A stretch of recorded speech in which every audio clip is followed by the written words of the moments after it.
मस्त जोक मारा रे. या हस रे हलकट हस.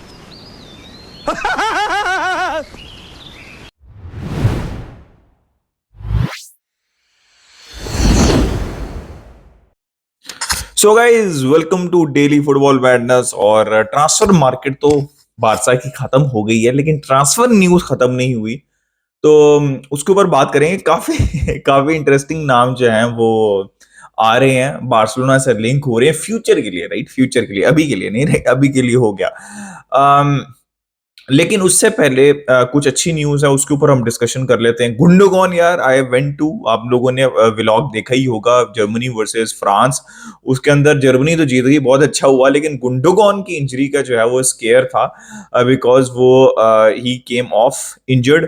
तो वी वर रियली स्केयर्ड। लेकिन अच्छी न्यूज ये आ रही है कि Gundogan it was just a knock. और आपको पता है कि गुंडोगॉन को बैक इंजरीज का काफी इशू रहा है डॉर्टमंड के डेज से, सिटी की डेज से नहीं, डॉर्टमंड के डेज से, और सिटी के अंदर भी रहा है। तो एक चीज अगर आपको अवॉइड करनी है बीइंग इल्काई गुंडोगॉन, वो है बैक इंजरी। तो कुछ नहीं है, सिर्फ नॉक था, and he is most probably available for real Betis game. लेकिन हो सकता है कि एज अ प्रिकॉशन वो रियल बेटिस का गेम ना खेलें, और जो नेक्स्ट ट्यूसडे को चैंपियंस लीग का गेम है एंटवर्प के अगेंस्ट, वो खेलें। तो ये अच्छी न्यूज है, बिकॉज हम बिल्कुल भी वही अफोर्ड नहीं कर सकते, क्योंकि पेड्रीज मतलब आउट, राइट? वो तो 15 अक्टूबर की डेट आ रही है, सेकेंड वीक ऑफ अक्टूबर की आ रही है। और उस वक्त तक हमको एक क्रिएटिव मिडफील्डर चाहिए, जो कि गुंडोगॉन है ऑब्वियसली। तो ये अच्छी न्यूज है, बिकॉज आप नहीं अफोर्ड कर सकते कि पेड्री और गुंडोगॉन दोनों ही आउट हो जाए सेम टाइम के ऊपर। तो दिस इज गुड न्यूज। दूसरी गुड न्यूज ये है कि अराहो जो है वो मोस्ट प्रोबेबली अवेलेबल होंगे रियल बेटिस की गेम के लिए। अगर रियल बेटिस की गेम के लिए नहीं होंगे, तो वेरी लाइकली कि वो चैंपियंस लीग गेम में तो अवेलेबल होंगे होंगे। तो हो सकता है कि दोनों प्लेयर्स रियल बेटिस की गेम में स्टार्ट ना करें, बट दोनों प्लेयर्स बेंच के ऊपर अवेलेबल हो। तो ये बहुत अच्छी न्यूज है बारसा के लिए और बार्सिलोना फैंस के लिए, ठीक है? तो मैंने अच्छी न्यूज से स्टार्ट किया है। उसके बाद और अच्छी न्यूज बात कर लेते हैं। गावी ने स्कोर किया स्पेन के लिए, ऑब्वियसली रग्बी प्लेयर हमारे जो है उन्होंने स्कोर किया। लमीन यमाल का बहुत अच्छा गेम था again, he was very close to scoring goal, post के ऊपर हिट की, तो ये अच्छी चीज है, ठीक है? परफॉर्मेंस बेस्ड बात कर लेते हैं। अब फेरन टोरस भाई, 85 मिनट्स के अंदर फेरन टोरस 4 गोल मार चुके हैं इस सीजन में, प्री सीजन को काउंट नहीं मैं कर रहा। तो ये एक अच्छा स्टेप है कि वो शो कर रहे हैं कमिंग ऑफ द बेंच के भाई I have the right mentality, which is obviously the shark and bull mentality.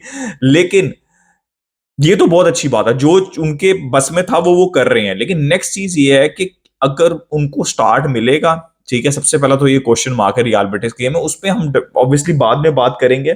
लेकिन जब भी उनको स्टार्ट मिले, देखो, एक होता है बेंच प्लेयर, वो बेंच से आके सॉलिड परफॉर्मेंस देता है, और एक होता है स्टार्ट करना, रेगुलरली खेलना, और वो जो रेगुलर एक्सपेक्टेशंस होती हैं उसके ऊपर पूरा उतरना। अब सेकंड स्टेप फेरन टोरस के लिए वो होगा जब उनको पूरा चांस मिलेगा, तो वो पूरा चांस लें अपना, और अपनी टीम में जगह पक्की करें, और कंसिस्टेंटली परफॉर्म करें। बिकॉज बेंच से आगे परफॉर्म करना वेल एंड गुड, लेकिन वो एक अलग बात है, और फिर कंटिन्यूसली खेलना और परफॉर्म करना, ये एक अलग कहानी होती है, जो कि फेरन टोरस को प्रूव करनी पड़ेगी, और ये नेक्स्ट स्टेप है।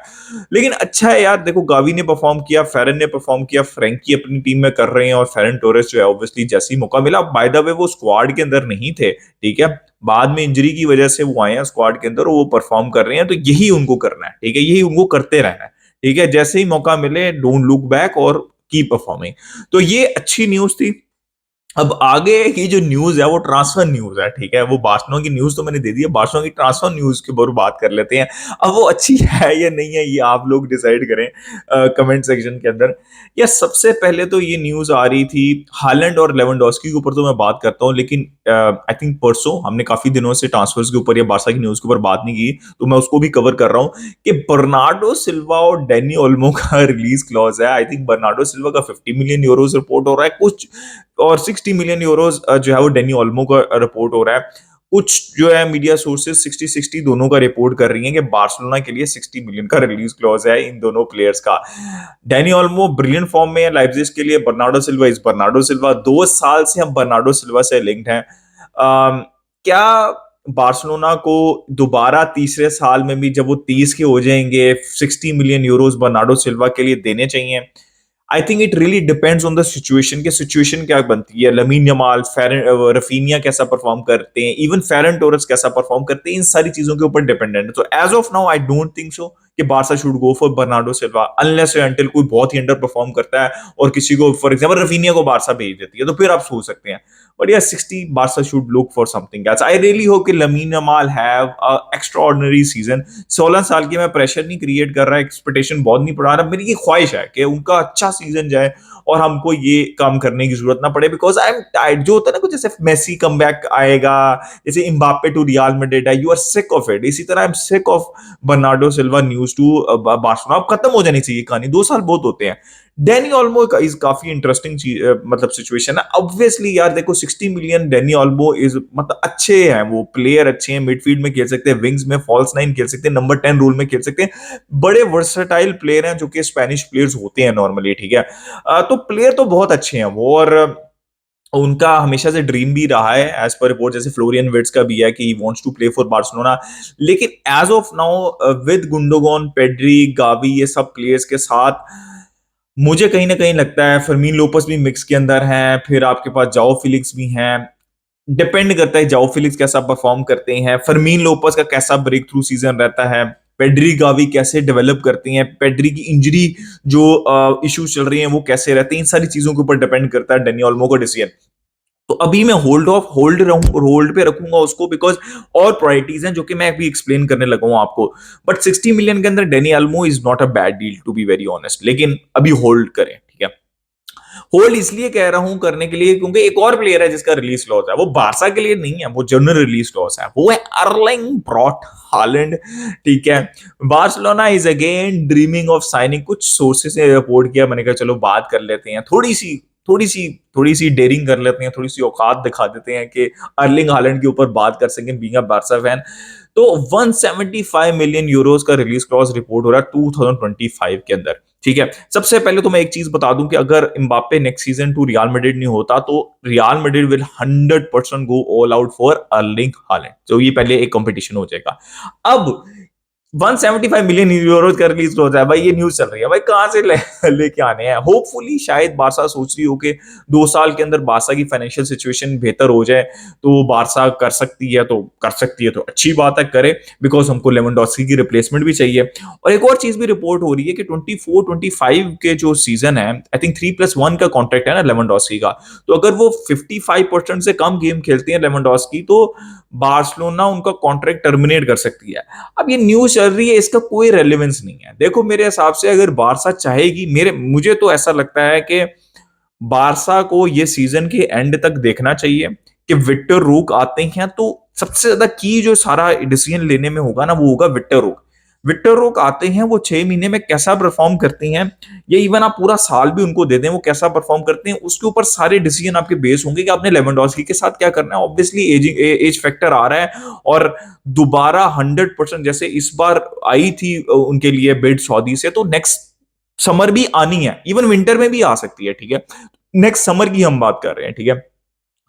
तो there could be a possibility कि लेवेंडोस्की 2 साल बाद टेम्पटेड खुद भी हो जाए और बारसा भी टेम्पटेड हो इन अ रिस्पेक्टफुल वे उनको सेल करने के लिए, तो ये पॉसिबिलिटी है।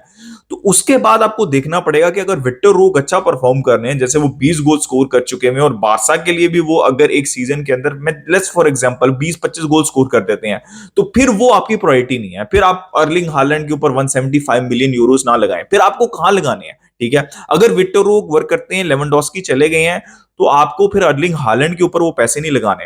नेक्स्ट समर में बर्नार्डो और आल्मो को क्यों कह रहा हूं कि होल्ड करो, अभी होल्ड योर हॉर्सेस, बिकॉज आपकी प्रायोरिटी है एक सीडीएम, आपकी प्रायोरिटी है एक लेफ्ट विंगर, ठीक है।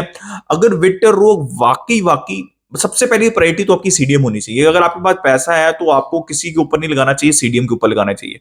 उसके बाद अगर आपके पास पैसा है तो और विक्टर रोक काम कर रहे हैं, तो go for a left winger, Kvaratskhelia, कोई भी, मतलब but high quality left winger, because that is missing, right. हाँ, अगर आप विक्टर रो काम नहीं करते तो फिर आप सोच सकते हैं 2025 के अंदर कि you can go for a good striker, a world class striker, which can be Erling Haaland obviously if Lewandowski leaves, right? तो गाइज ये न्यूज चल रही थी, इसके ऊपर ये मेरा ओपिनियन है।